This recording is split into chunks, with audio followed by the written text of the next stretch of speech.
बार पूछते हैं।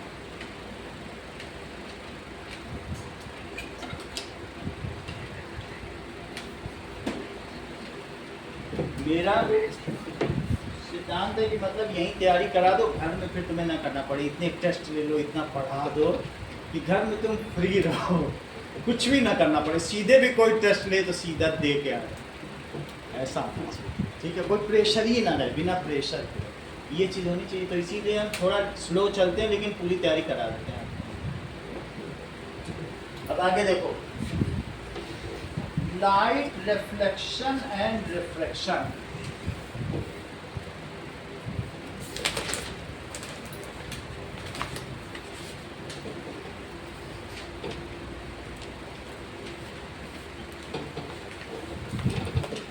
That is, light is a form of energy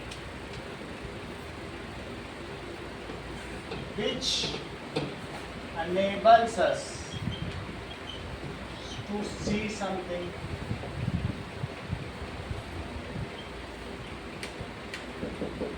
ये हमें कुछ भी हम देख सकते हैं, तो लाइट से देख सकते हैं। जैसे कि when light falls, हमारी आंखों में लाइट फॉल करेगी तो क्या होगा बताइए? लाइट फॉल करेगी तो किसी भी चीज़ की लाइट फॉल करेगी, जैसे इसकी यहाँ से लाइट आई, ठीक है, तो एक ये लेंस होता है कॉन्वेक्स लेंस है, वो उतना अभी हम आगे देखेंगे, ज़्यादा मतलब नहीं कर रहे हैं। वो लाइट को क्या करेगा? कन्वर्ट कर देगा। इस तरीके के लेंस होते हैं जो लाइट को एक बीम में बदलते हैं, उससे हमें ज़्यादा लेना देना नहीं। आई लेंस में ऐसा होता, उसको कौन सा लेंस कहते हैं बोलो? कॉन्वेक्स लेंस, ठीक है, जिसको कि आंखों का क्रिस्टलाइन लेंस कहते हैं। तो when light falls on I, जब हमारी आंखों में लाइट गिरती है तो होता क्या? ये देखो, इस तरीके से कुछ होता है।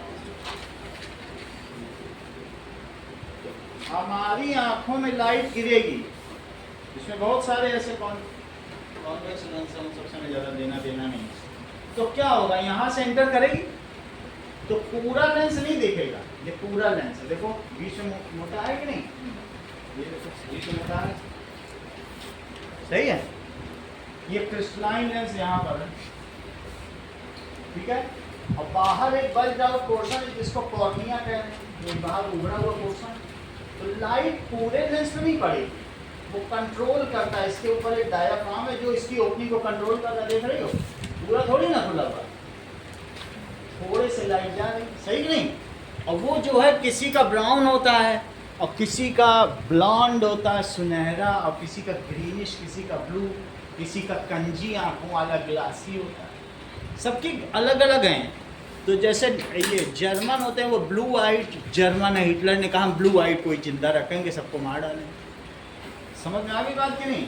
तो जब लाइट इसमें इंटर करती है, रेटिना, इधर ध्यान दो, ये लाइट सेंसिटिव सरफेस है, किस पे इंटर करेगी और किसको हिट करेगी बताओ?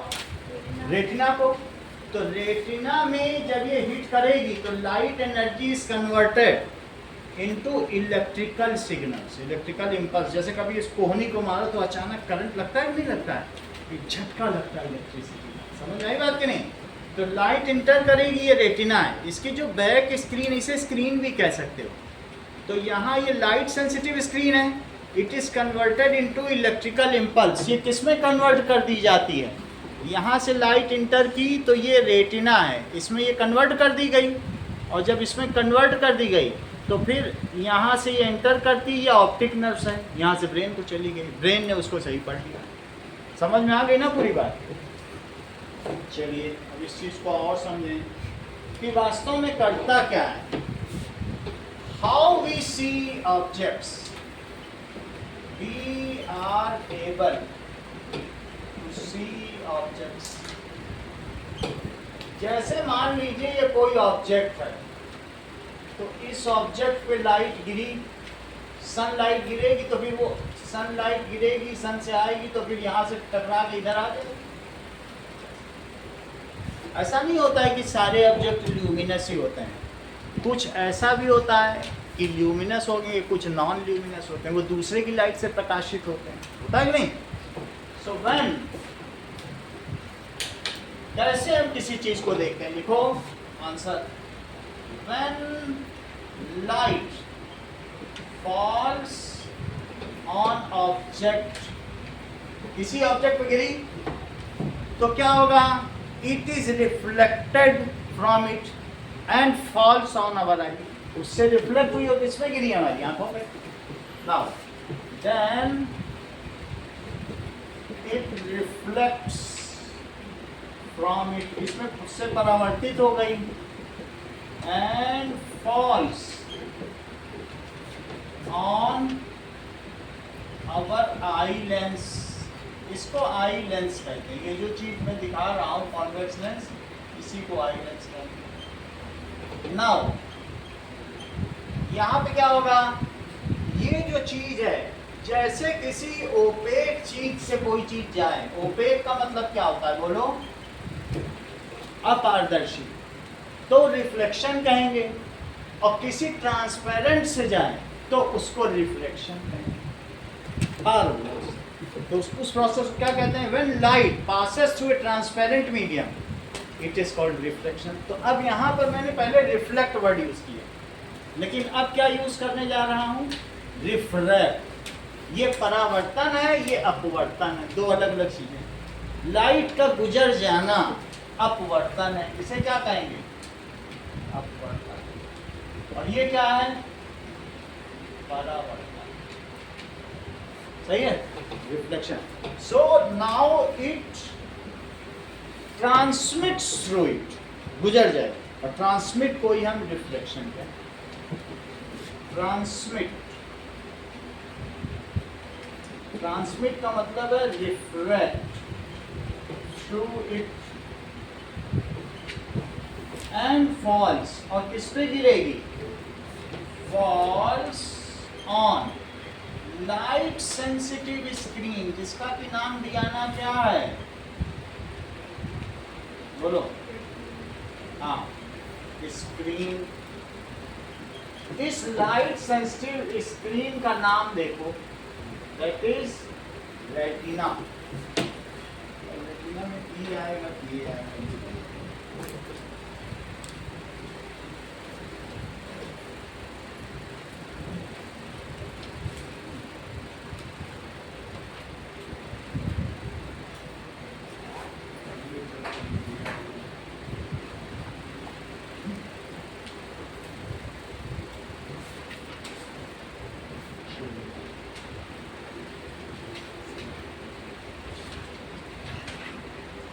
RE आएगा, एंड कॉल्ड रेटिना, इसको लिखो रेटिना, ठीक है? There light energy is converted into electrical impulse, called retina. There light energy is converted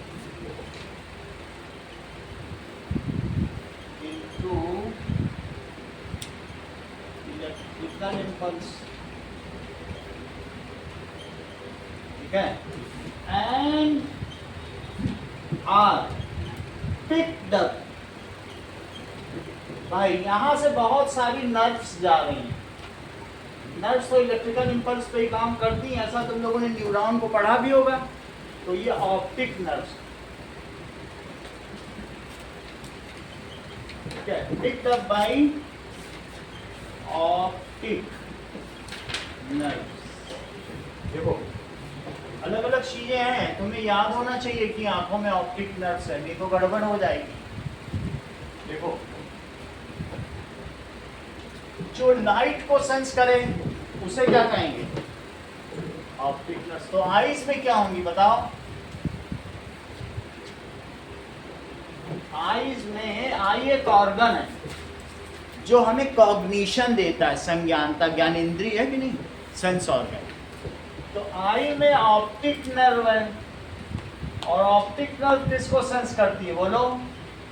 light. Light इसके लिए एक स्टिमुलस है, स्टिमुलस का मतलब है जो हमको रिएक्ट करने पे मजबूर कर दे, उद्दीपक। हम फिर चाहे उसके पास जाएं चाहे दूर जाएं, सोना है तो दूर चले जाएंगे और काम करना है तो लाइट के पास चले जाएंगे। स्टिमुलस का मतलब anything which stimulates us, which tempt us to do something, उसको स्टिमुलस कहते हैं। तो स्टिमुलस क्या हुआ? जो उद्दीपन करे, तो ये उद्दीपक है। अच्छा, जो टंग है उसमें क्या होता है? Gustatory nerves. सभी पांचों ज्ञानेंद्रियों की अलग अलग नर्व याद होना चाहिए क्योंकि हर चैप्टर में भी आएंगे। दैट इज गस्टेटरी नर्व्स, ये टेस्ट को करेगी। अच्छा, ईयर में क्या होगा? ऑडिटरी नर्व, जिसके बारे में आप लोगों ने 9th में पहले ही पढ़ लिया साउंड चैप्टर में, और वो साउंड को करेगी। जबकि नोज में क्या होगा? अभी एसिड एंड बेसेस हम चैप्टर पढ़ने जा रहे हैं, acid bases and salts. Olfactory nerves, नाक के अंदर नॉस्ट्रिल्स के अंदर कौन सी नर्व है? ऑल्फैक्टरी नर्व्स, वो क्या करेगी? फैक्टरी नर्व, ये स्मेल को करेगी। जबकि स्किन में क्या होती है? Sensory nerve,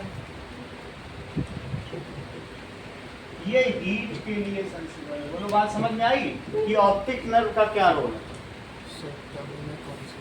gustatory, gustatory nerves, ठीक है। अब जरा देखो, it is picked up by optic nerves and signal is send in electrical form to brain, signal भेजा जाएगा and signal is sent in electrical form to brain.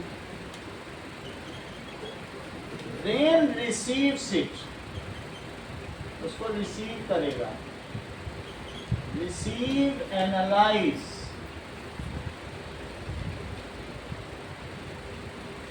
Analyse करेगा, ठीक है। The signal and read as object, जिस object से light आई है उसको ऊपर समझ जाएगा कि एक ऑब्जेक्ट। तो तुम समझ गया ना कि कैसे हम देखते हैं। अब चलो अगली चीज,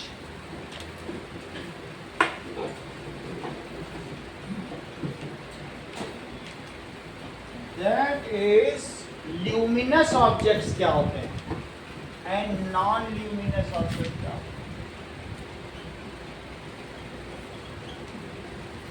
The object which emits light,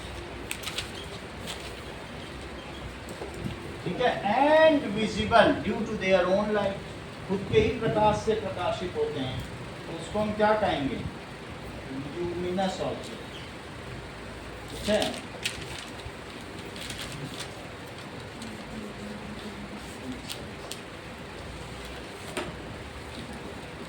And are visible due to own light.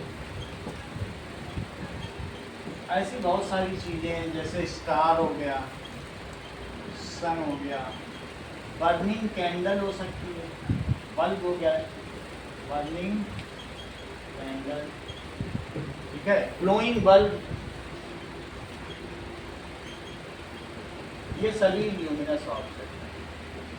जबकि नॉन ल्यूमिनस ऑब्जेक्ट क्या है?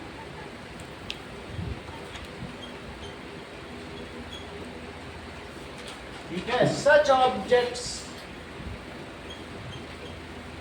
डू नॉट एमिट लाइट, अपना प्रकाश उत्सर्जित नहीं करते।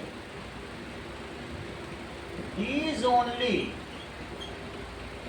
reflect light falling on them,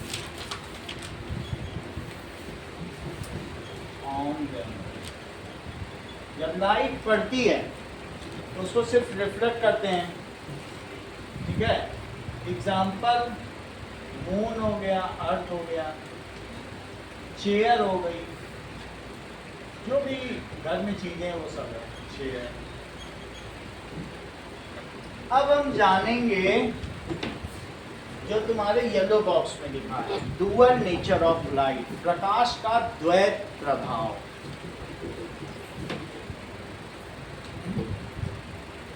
that is dual nature of light.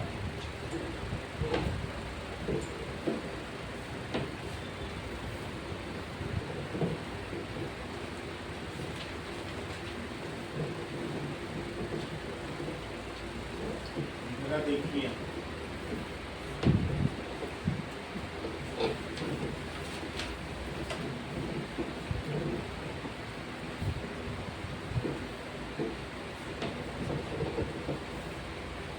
Dual nature of light is a particle as well as wave. जरा ये देखिए ये क्या मतलब है इसका। Light is a particle as wave. Particle कैसे चलता है? Particle travels in straight line. Particle तो चल सकता है, इट हैज फाइनाइट साइज, लेकिन वेव तो क्या है? अगर कहीं वाइब्रेशन होगा तो क्या उसका कोई फाइनाइट साइज होगा क्या? जैसे तुमने गिटार में झंकार मार दी तो क्या वो पार्टिकुलेट है? वो तो जगह जगह वाइब्रेशन फैला देगा। तो ये क्या मतलब हुआ कि पार्टिकल भी है वेव भी एक ही चीज़ होगा। पार्टिकल की तो चीज़ फाइनाइट होती है और वेव तो सब तरफ जाती है। तो इसका मतलब है कि अगर पार्टिकल चलेगा तो सीधा चलेगा, और अगर उसका लाइट एक स्ट्रेट लाइन में ट्रेवल करती है तो उसको रे ऑप्टिक्स कहते हैं। क्या कहते हैं? Ray optics. If it is particle माने से तो इसको हम रे ऑप्टिक्स मानेंगे। रे ऑप्टिक्स समझ में आया कि नहीं? जैसे मैंने यहाँ बॉल मारी तो उधर चली गई, तो लाइट पड़ी तो उधर रिफ्लेक्ट हुई, तो पार्टिकुलेट नहीं चली तो मान रहे हो। लेकिन वेव का ऐसा थोड़ी ना होगा कि वेव आएगी तो उधर जाएगी। इसके दोनों नेचर है। 200 साल तक साइंटिस्ट में बहस होती हुई। न्यूटन ने इसको पार्टिकुलेट माना, जबकि इसके अलावा आइजन थ्योरी है और बहुत सारे बाद के साइंटिस्ट हैं, उन्होंने इसे वेव माना। तो ये हुआ रे ऑप्टिक्स। लेकिन अगर ये इस तरीके से चले लाइट तो उसे क्या कहेंगे? Wave optics. ट्वेल्थ में तुम्हें 2 ही चैप्टर पढ़ने हैं, रे ऑप्टिक्स और वेव ऑप्टिक्स। समझ में? इतना ही पढ़ना ही है।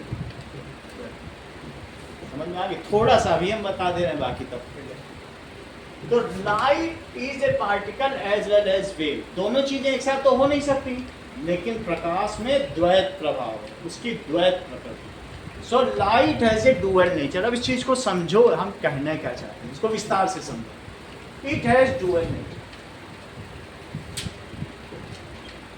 डुअल, जरा ध्यान दीजिए कि नाउ चार्ज जो होता है वो 2 तरीके से हो सकता है। या तो चार्ज एट रेस्ट भी हो सकता है, और दूसरा क्या हो सकता है? मूविंग। या स्थिर अवस्था में हो सकता है आवेश, या मुक्त अवस्था में हो सकता है, चलता ही रहे। अगर मूविंग होगा तो दिग्विजय 2 तरीके से हो सकता है। कौन कौन से तरीके से हो सकता है? इन यूनिफॉर्म मोशन, इलेक्ट्रॉन चल रहा है, चलता ही रहे। और दूसरा है एक्सीलरेट। एक्सीलरेट का मतलब समझते हो? अपनी वेलोसिटी बदले, इधर जाए उधर जाए, फ्लक्चुएट करे, कुछ भी करे। तो अगर यूनिफॉर्म मोशन में तो एक ही डायरेक्शन में एक ही तरफ चलता रहे तब तो यूनिफॉर्म मोशन है। तो 2 तरीके से मूविंग में 2 हो सकता है। दैट इज यूनिफॉर्म मोशन हो सकता है। और ये क्या चीजें बताइए? Accelerated motion.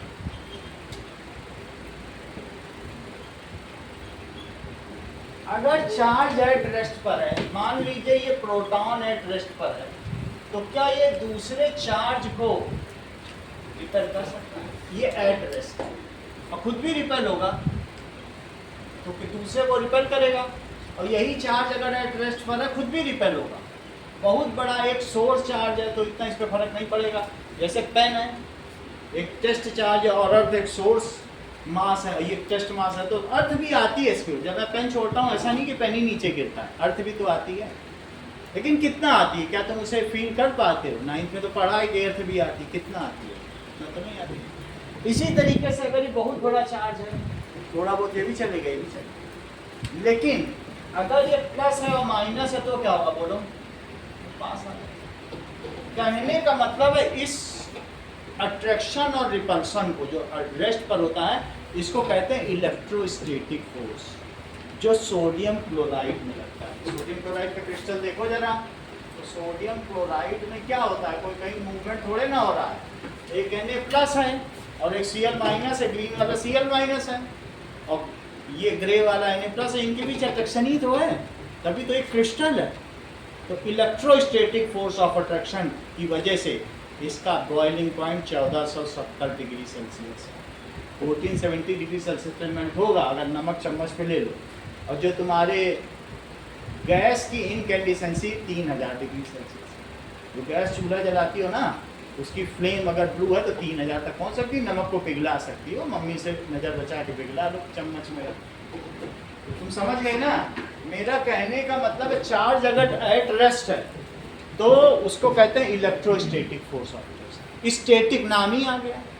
दो तरीके के फोर्स हैं, एक इलेक्ट्रोडायनामिक, एक इलेक्ट्रोस्टैटिक। रुका है तो क्या नाम दोगे बोलो? Electrostatic force of attraction and repulsion. Repulsion भी हो सकता है।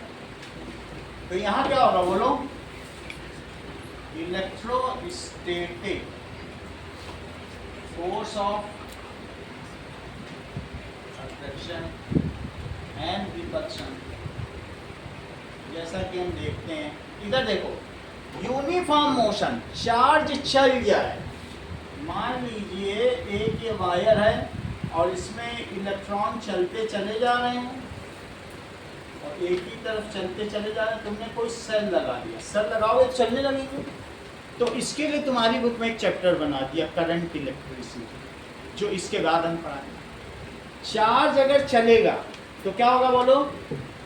चार्ज अगर चल जाएगा तो करंट फ्लो होगी। It is called, that is moving charge constitute electricity.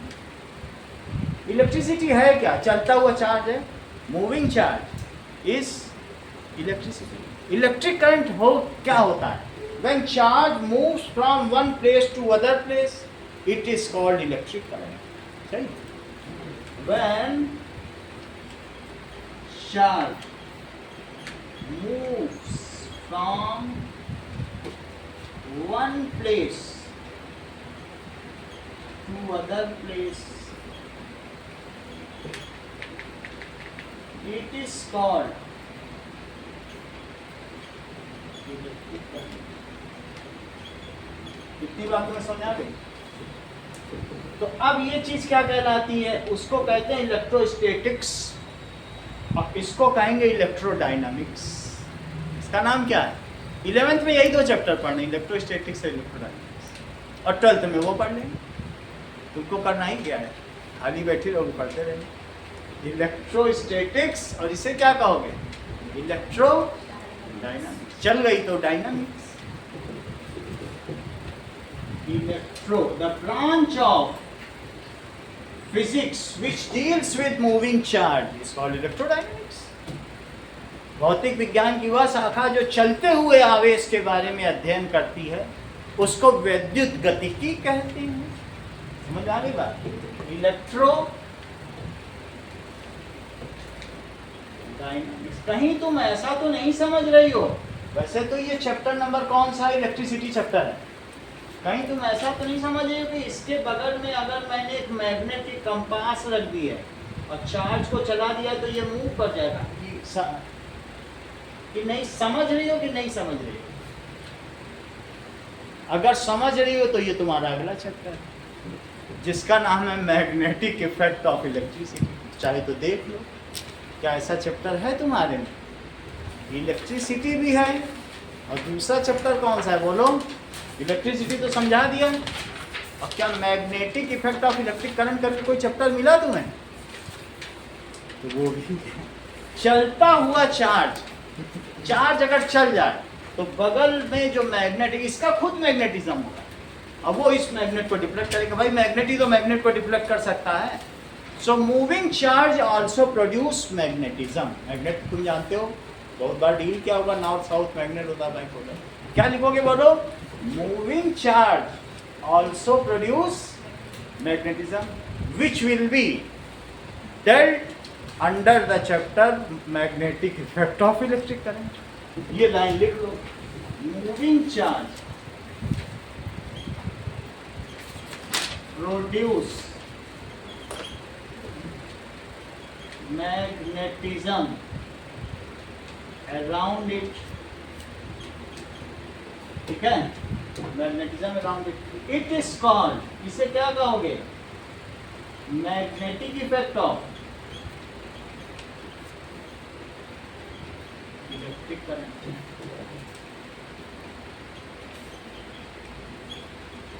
जब इस चैप्टर को देखेंगे तो हमारे पास इसके 10 एक्सपेरिमेंट है, सब भरे पड़े हैं, वो सब हम आपको दिखाएंगे, पूरा समझा देंगे, सब उसी के ही एक्सपेरिमेंट है, ठीक है।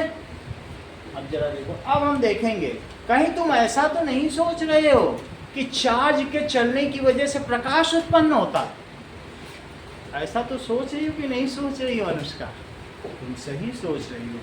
Your thinking resembles with Maxwell's, James Maxwell's theory. तुम्हारा सोचना कितना अच्छा है, जरा इस चीज को हम देखें। चार्ज जब एक्सीलरेट होता है, क्योंकि रदरफोर्ड की थ्योरी तुम देख ही चुकी हो क्लास 9 में, किसने डिफाइन किया था, जेम्स मैक्सवेल, वो अब फिर से चलो देखो, चार्ज चले नहीं, अब एक्सीलरेट कर। एक्सीलरेट का क्या मतलब है, जरा देखो, यानी अगर ऑसिलेट भी कर रहा है तो एक्सीलरेट होगा।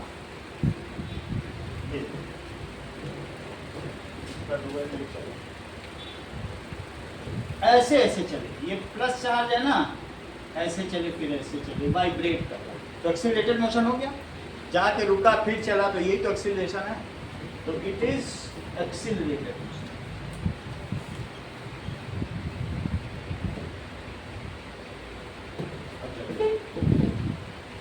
जेम्स मैक्सवेल ने क्या कहा,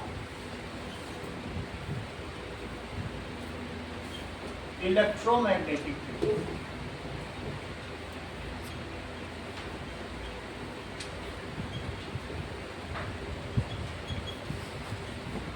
इलेक्ट्रोमैग्नेट कुछ नहीं होता, इलेक्ट्रिसिटी भी और मैग्नेटिज्म भी है, तो इलेक्ट्रोमैग्नेटिक थ्योरी कहा। इलेक्ट्रिसिटी भी तो है और साथ में उसमें मैग्नेटिक इफेक्ट भी, मैग्नेट कर सकता है, वो मैं करके दिखाऊंगा, जब होगा चैप्टर तब दिखाएंगे, अभी लाइट का चैप्टर, इन सबसे ज्यादा नहीं। ये क्या कहते हैं, when charge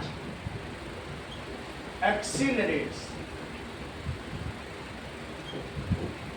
it emits energy, ठीक है। जब चार्ज एक्सीलरेट करेगा, ये चार्ज है, इतना ही इन्होंने बोला है बस, तो इसमें से एनर्जी एमिट होगी। इसका मतलब क्या, पहले इसका मतलब ही समझो। मान लीजिए कि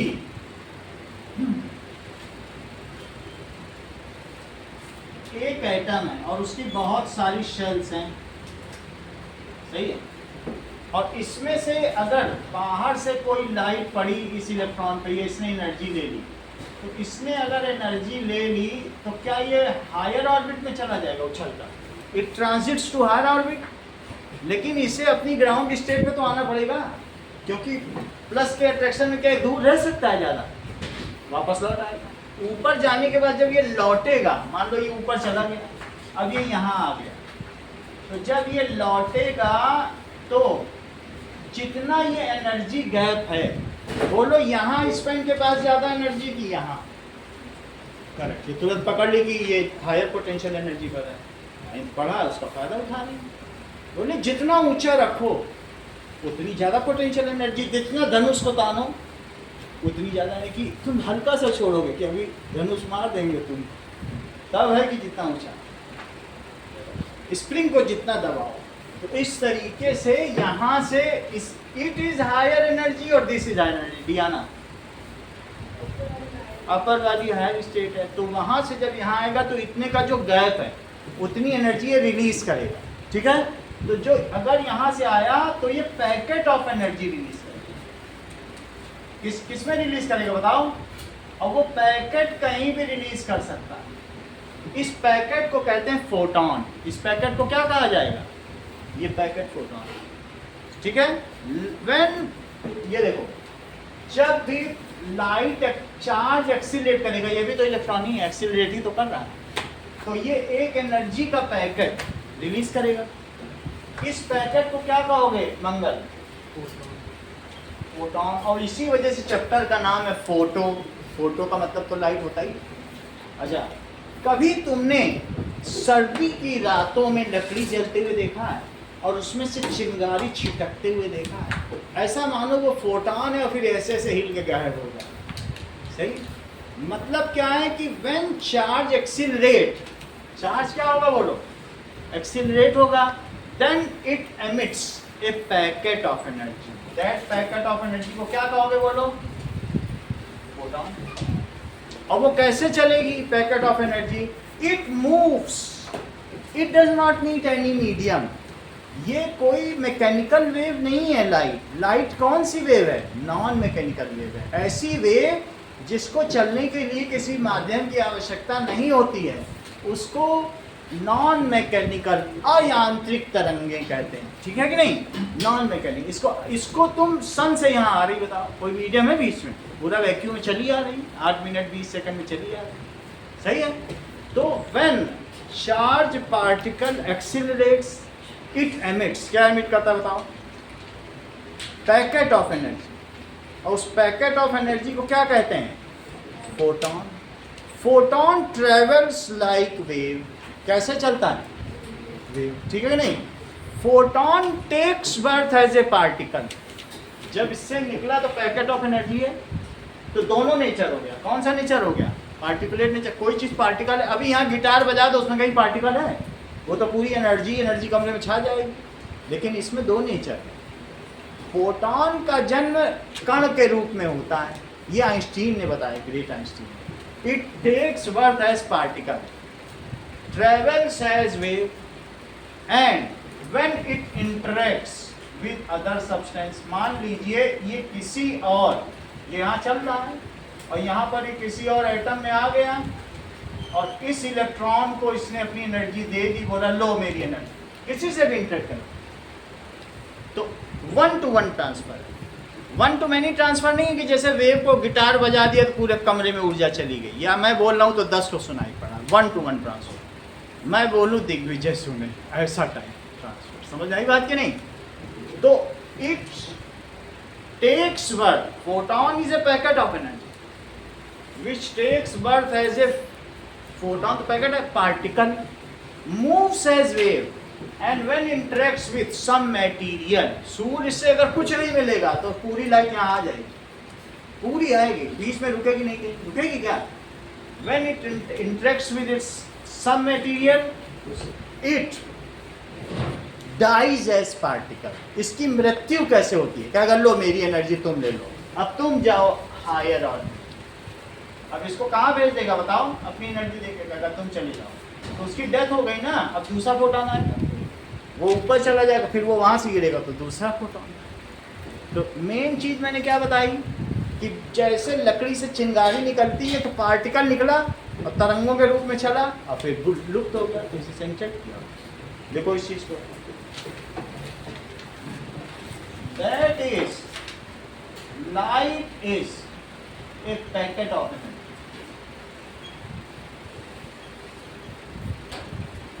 पैकेट ऑफ एनर्जी है। This packet is called photon. It is generated. Swati, ये कब जनरेट होगा बोलो? ये पैकेट कब जनरेट होगा? जब मंगल, ये पैकेट कब जनरेट होगा? आप बोलो। बस इतना ही समझ। मैक्सवेल की थ्योरी को डिफाई कर रही हो क्या? तुम अपने को बड़ा मान रही हो? मैक्सवेल गलत हो रहा। जब आवेशित कण त्वरित होता हो, समझ में आई बात की नहीं, तभी फोटॉन का जन्म। तुम्हें इलेक्ट्रॉन से क्या लेना देना, प्रोटॉन होता तो क्या ना हो जाता, कुछ भी होता, किसी के हिलने से हो जाएगा, सही है। So this packet is called photon, ठीक। अब पैकेट है, it is particulate in nature, ये कैसा है बोलो, पार्टिकुलेट इन नेचर, ये पार्टिकुलेट है। इट ट्रेवल्स एज, कैसे ट्रेवल करेगा बताइए, एज वेव, जन्म हुआ, कैसे जन्म हुआ, पार्टिकल में चला वेव की तरह, and when it interacts with some matter, इसके इस रास्ते में तांबा आ गया, लोहा आ गया, तो बस उसी में किसी एक एटम को वो अपनी एनर्जी देके मर जाएगा, कहेगा जाओ इलेक्ट्रॉन ऊंचे चले जाओ, और मर जाएगा, और क्या होगा। When it interacts with matter, चल वेव की तरह रहा, लेकिन गिटार वाली वेव नहीं है, साउंड वेव कि सब तरफ फैल गई, या हमारी वेव नहीं है जो निकल रही सब तरफ फैल गई, नो, एक कोई देके जाएगा, सही कि नहीं। When it interacts with matter, then it transfers its energy 1 to 1, that means it behaves as a particle, sahi। When it interacts with matter, it transfers its energy 1 to 1 basis, on 1 to 1 basis, there it behaves again as particle।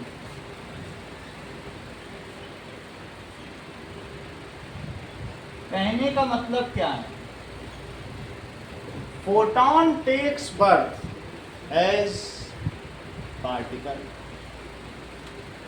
travels as wave and dies as particle। चलो जरा देखें, इतना ही तुम्हारे उस yellow वाले में लिखा है, अब तुम समझ गए ना। सो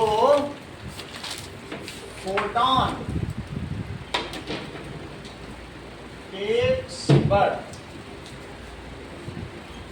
एज पार्टिकल,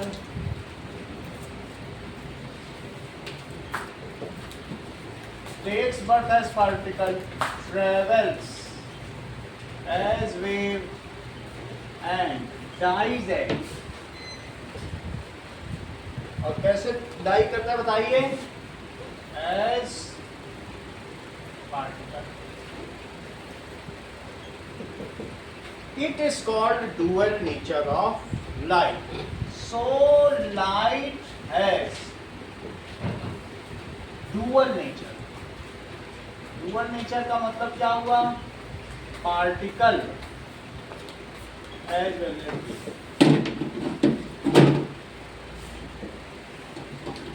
लाइट के 12 फिनोमिना है, ये तुम्हारी बुक में बताई है, सिर्फ रिफ्लेक्शन और रिफ्रैक्शन नहीं है, 12 हैं। अच्छा, इस चैप्टर में आधे बताए गए हैं, आधे अगले चैप्टर बताए गए, ये चैप्टर पार्टिकल वाले को लिए है, और जो तुम्हारा अगला चैप्टर है वो किसके लिए, वो वेव के लिए। तभी तो डुअल नेचर तुम्हें समझाया जा रहा कि मतलब कौन कौन से ऐसे इफेक्ट हैं जो पार्टिकल नेचर के हैं वो समझो, और कौन कौन से ऐसे इफेक्ट हैं जो वेव नेचर के हैं, ठीक है कि नहीं, दोनों को देखो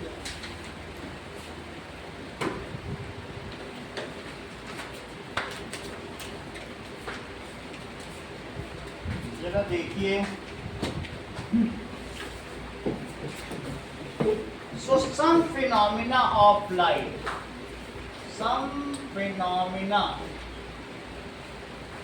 of light are explained by particle nature। वो कौन कौन से फिनोमिना हैं, एग्जाम्पल रिफ्लेक्शन और reflection. Some phenomena of light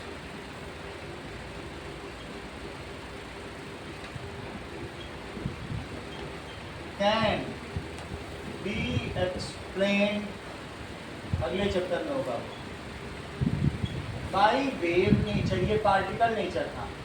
और दूसरा क्या है, ये सच एज डाइफ्रैक्शन, प्रकाश का विवर्तन, ठीक है, परावर्तन, अपवर्तन, विवर्तन। अभी मतलब बताएंगे ये होता क्या। दिस पर्सन, अगले चैप्टर में, स्कैटरिंग, स्कैटरिंग तो तुम पहले से ही पढ़ चुके हो। टिंडाल इफेक्ट जानते हो कि नहीं, प्रकीर्णन, फैल जाना, बिखर जाना।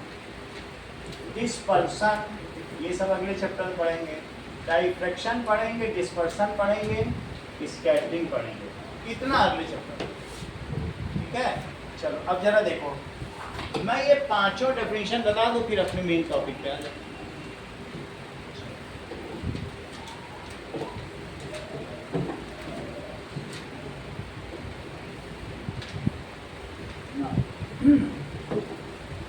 रिफ्लेक्शन क्या होता है? When light falls on a shiny, smooth surface, it bounces back in same medium following certain rules. It is called reflection. When light falls on shiny, smooth surface, जैसे कि एग्जांपल ले लो mirror, it bounces back in same medium, it is called reflection of light.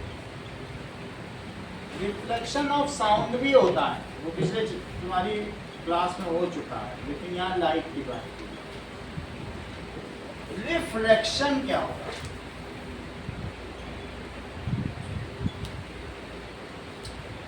जैसे light किसी glass slab से पास हो, ये transparent glass slab, इसमें light pass हो, सही है, तो क्या होगा बताओ। मान लीजिए कि हमारे पास ऐसा ग्लास स्लैब हो, रेक्टेंगुलर ग्लास, इसको क्या कहेंगे, रेक्टेंगुलर ग्लास स्लैब, और उस पर लाइट डाली जाए। ये सब एक छोटा है, ये बड़ा है, तो होगा क्या, इस पे अगर मैं लाइट डालूं तो क्या इसको वो पार कर जाएगी कि नहीं पार कर पाएगी? क्या लगता है, कर जाएगी। तो हम इसमें डाल के देखते हैं क्या पार कर जाएगी।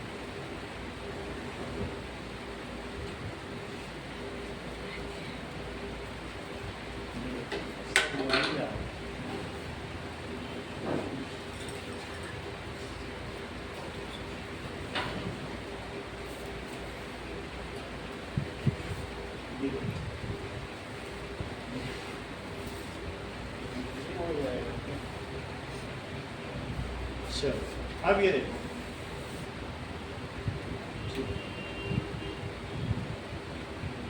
तो जैसे इसमें लाइट पड़ी तो मैंने इस पे लाइट डाल दी, चला ही नहीं।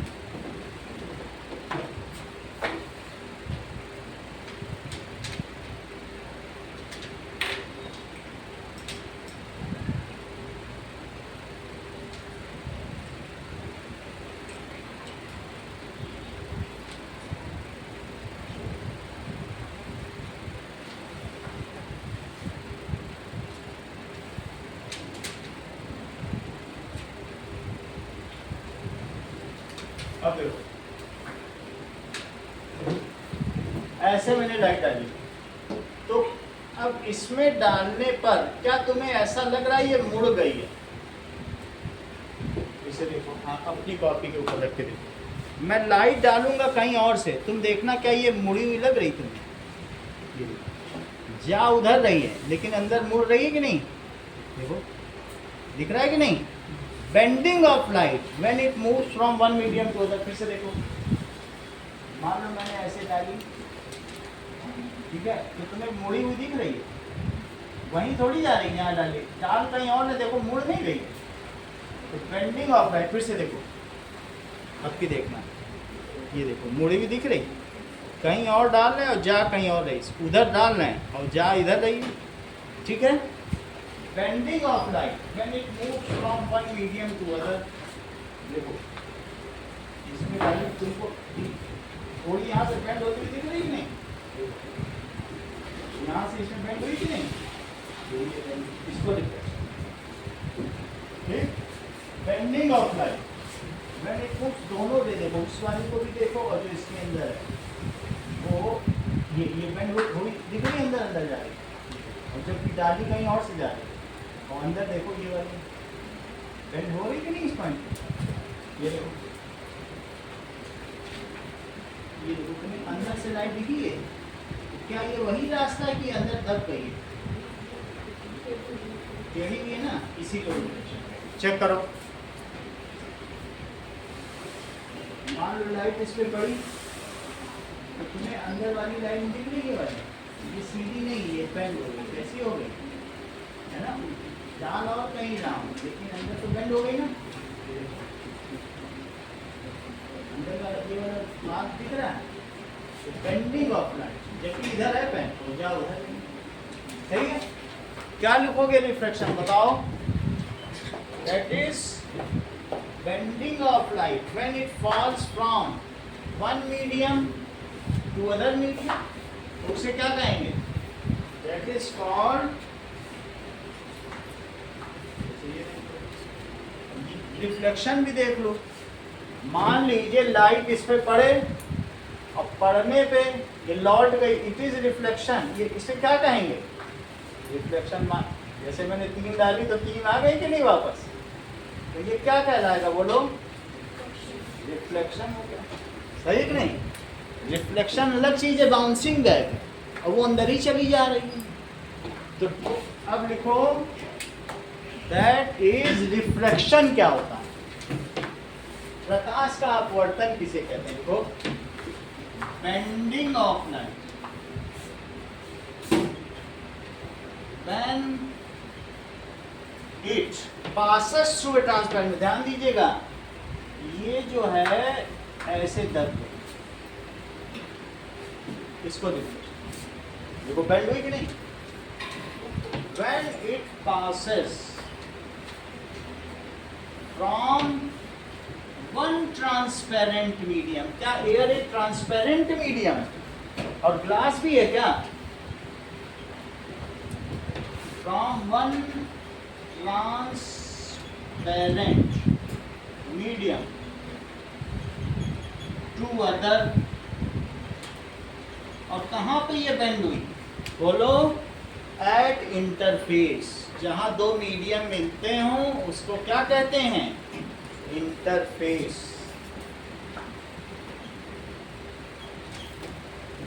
एट इंटरफेस इज कॉल्ड, इसे क्या कहा जाएगा?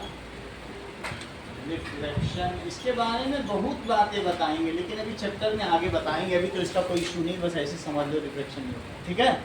ये रिफ्लेक्शन, दिस इज रिफ्लेक्शन। तो क्या आपको पता भी चल गया कि बेंड हो जाती है? तीसरी चीज, तुमको क्या ऐसा लगता है कि लाइट मुड़ती भी है क्या? नहीं लगता। लगता है तो बताओ, मुड़ सकती कि नहीं, कि सीधी रेखा में ही चलती? बताओ। ये तो अनुष्का तो कहीं यहाँ सामने मुड़ते हुए देखा है लाइट, कैसे गई और मुड़ के आ रही। तो ये अनुष्का क्यों ऐसा कह रही हैं? कहीं ये डाइफ्रेक्शन की बात तो नहीं कर रही, क्योंकि मैंने हिंदी में पहले ही पढ़ लिया विवर्तन, और हिंदी इनकी अच्छी है, तो इससे पता चलता है कि ये थोड़ा हिंट ले रही है ट्रांसलेशन से। What does it mean? जरा देखो, कभी तुमने किसी टीन शेड में छोटा छेद देखा है और छोटे छेद से सनलाइट आती है? इंडाल इफेक्ट। तो ऐसा नहीं होता है कि बिल्कुल उसी छोटे छेद से आ जाए, वो यहाँ पर कॉर्नर पे बेंड करके इतनी एक्स्ट्रा आ जाती है और नीचे इतने पे गिरती है। उतनी होती तो उतनी आती, छेद छोटा सा था लेकिन नीचे बड़ा स्पॉट कैसे बन गया? मेरा कहने का मतलब है कि मैं साउंड वेव की बात कर रहा हूँ। मैंने यहाँ से बोला साउंड वेव 1 मीटर की होती है और दिग्विजय 1 मीटर के नहीं है, दिग्विजय ज़्यादा से ज़्यादा 1 फीट के होंगे। मेरा कहने का मतलब है कि अगर पार्टिकल का साइज ये वेव है, ये वेव की लेंथ होती है, एक वेव यहाँ से यहाँ तक की जो होती है उसको क्या कहते हैं? एक वेव की क्या कहते हैं? लेंथ। ऐसा तुम लोग 9th में भी पढ़ चुके हो, कोई नई बात नहीं है। अगर मान लीजिए ये वेव लेंथ से छोटा पार्टिकल है तो ऐसी स्थिति में क्या होगा बोलो? ये चीज जब पार्टिकल इसके पास आएगा तो ये यहाँ पे मुड़ जाएगी, इसको डाइफ्रैक्शन कहते हैं। अच्छा, मैं दिग्विजय के सामने से बोल रहा हूँ लेकिन मेरी वेवलेंथ बहुत बड़ी 1-1 मीटर है और क्या दिग्विजय 1 मीटर के हैं? तो इनसे किनारे होके नुस्खा तक चली जा रही है या जिगिशा तक चली जा रही है मेरी आवाज़, यहाँ तक कि मेरी दीवार 1 मीटर की नहीं है। तो जो कंप्यूटर सर कई बार बोलते हैं तो दीवार तो मेरी मोटी नहीं है, तो वहाँ की आवाज़ मुड़ के अगर मैं दरवाज़ा खोल दूँ यहाँ आ जाएगी। लेकिन कभी तुमने मेहरानगढ़ की दीवार देखी? वो 1-1 मीटर की है। तो ऐसे में जब तुम एक जगह से जब मुड़ के दूसरी जगह जाओगे वहाँ मृदंग बनने अचानक सुनाई पड़ा, इधर शांति है क्योंकि वो 1 मीटर की दीवार है, उससे वो डाइफ्रैक्ट हो ही नहीं सकती। या मेहरानगढ़ की जब तुम छत से झांकोगे तो शहर का शोरगुल सुनाई पड़ता है और इधर शांति है, इधर ट्रैंक्विलिटी है और उधर शोर है, नॉइस है। क्यों ऐसा हो रहा है? अगर 1 मीटर मोटी दीवार हो तो चाहे कितना पॉम्प एंड शो, गाजा बाजा नगाड़े बज रहे हो, इधर मजाल है आवाज आ। तो मेरा कहने का मतलब है लाइट चलती तो है लेकिन लाइट का वेव नेचर साउंड की तरह 1 मीटर का नहीं है। फिर से समझो, लाइट जो चलती है ना, ये देखो, it is 10 to the power -7 metre, बहुत छोटा। मैं ये कह रहा हूं इसका एक वेवलेंथ कितना है बताओ? 1 मीटर नहीं है, कितनी है? 10 to the power -7 मीटर। और ब्लेड की शार्पनेस भी यही होती है।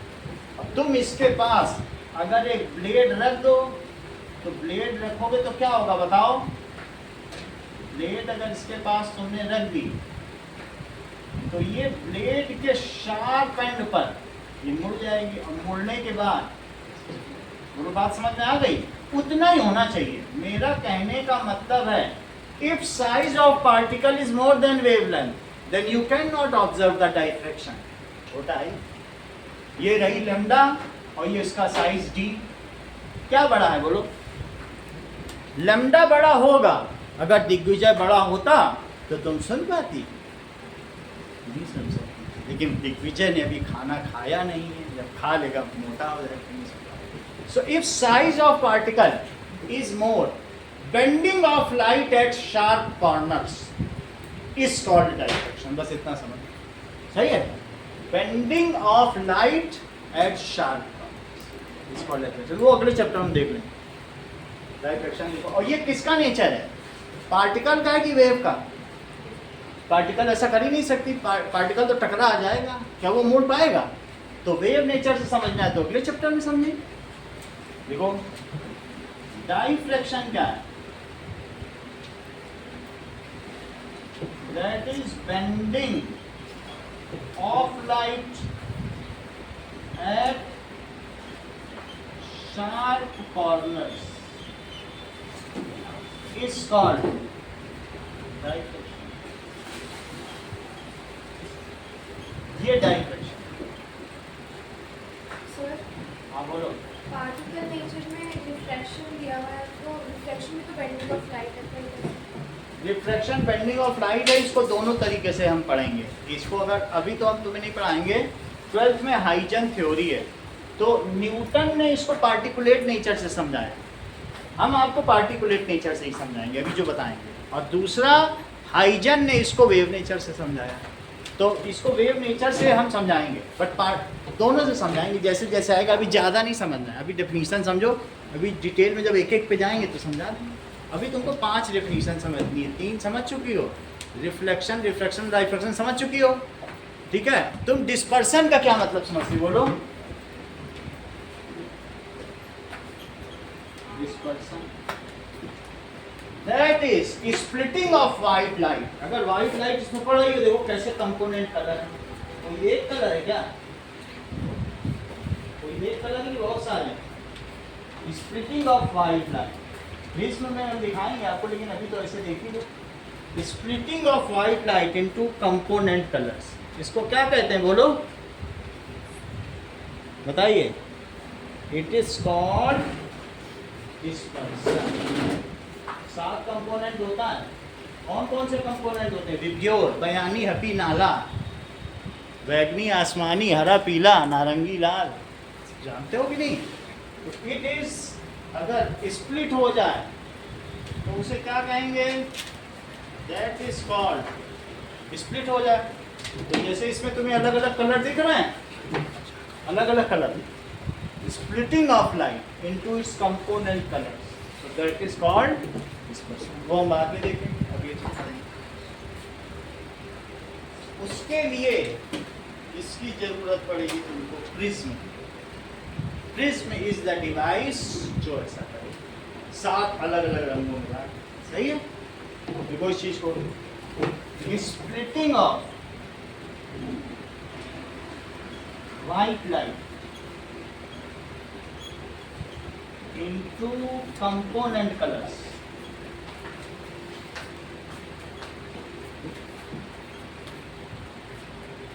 is called dispersion। White light splits into 7 colors, that is big। White light splits into 7 component colours, जिससे तुम इंद्रधनुष भी देखते हो, रेनबो देखते हो कि नहीं? अगली चीज देखो, स्कैटरिंग क्या होता है? मान लो प्रकीर्णन, मोती की माला जमीन में जोर से पटक मारो तो क्या उसके मोती बिखर जाएंगे चारों तरफ? ऐसे करो। अगर साइज छोटा है तो डाइफ्रैक्शन होगा, और साइज बड़ा हो गया तब क्या होगा? साइज तो बड़ा भी हो सकता है, तो जरा उसे भी देखें कि what does it mean by अब स्कैटरिंग बचा हुआ है। 5 फिनोमिना क्लास 10 में तुम्हें पढ़ने, दैट इज स्कैटरिंग क्या होता है? ये देखो, लाइट पड़ेगी इस पर, तो लाइट इस पर जब पड़ेगी, तुमको ये बात मालूम है कि लाइट एक फोटोन का पैकेट है। लाइट कुछ नहीं है, वो एनर्जी का पैकेट है, 2 जूल का पैकेट है, कुछ ना कुछ जूल एनर्जी होगी, एक पैकेट अपने। तो वो इसके इलेक्ट्रॉनों को क्या करेगी बोलो? एक इलेक्ट्रॉन को किसी ऑर्बिट से निकाल के हायर ऑर्बिट में डाल देगी। ये इलेक्ट्रॉन से कहेगी लो मेरी एनर्जी, जाओ। अब जब ये ऊपर जाएगा तो ये किसी भी दिशा में अपनी नया फोटोन निकाल सकता है, बस उस ऊपर ऊपर जाके गिरेगा। बॉल उछाल दिया जाए या बच्चे को उछाल दिया जाए और फिर पकड़ा जाए, आना तो उसको ग्राउंड स्टेट में ही, तो ऐसे ही वो आएगा वहीं पे, तो वो रेंडमली अपने फोटोन कहीं भी निकालेगा। तो इस चीज़ को कहते हैं कि जब ये बड़े पार्टिकल में पड़ेगी तो इधर भी निकल सकती है, इधर भी निकल सकती है, बिखर जाना। स्कैटर, स्कैटर का क्या मतलब होता है? बिखर जाना। When light falls on an object greater than its wavelength, then after hitting it it scatter randomly in different direction, it is called scattering। अपने से बड़े साइज पे अगर टकराए तो क्या होगा? सब दिशाओं में फोटोन निकलेंगे लाइट में, उसको क्या कहेंगे? स्कैटरिंग। स्कैटरिंग की वजह से टिंडाल इफेक्ट देख रहे हैं आप, जो भी देख रहे हैं, वो पाथ ऑफ लाइट देखते हैं ना सोल्यूशन से, वो सब बाद में देखेंगे। चलो, व्हेन देखो स्कैटरिंग,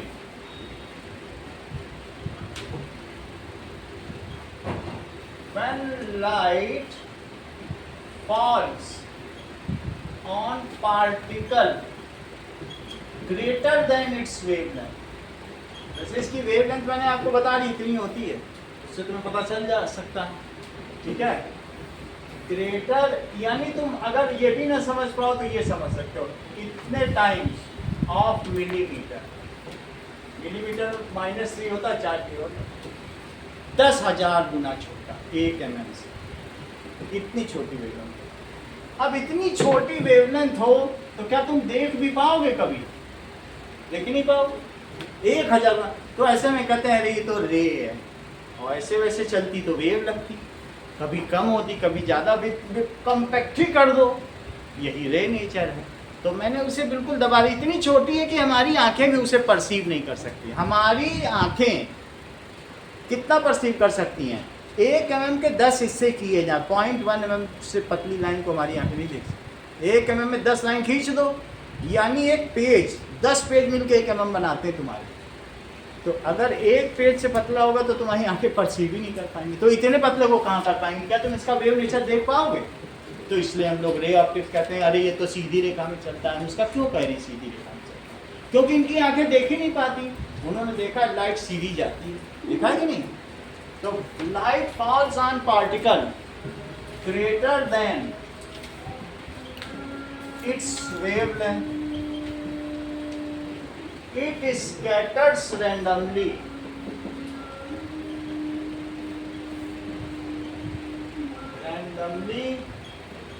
in different direction.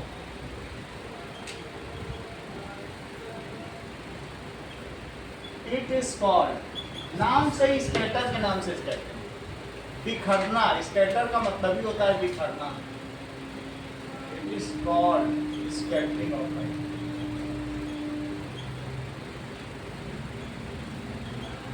अब अगली क्लास में हम लोग रिफ्लेक्शन ऑफ लाइट से पढ़ेंगे। इतनी डेफिनेशन आप याद रखिए, तैयार करके।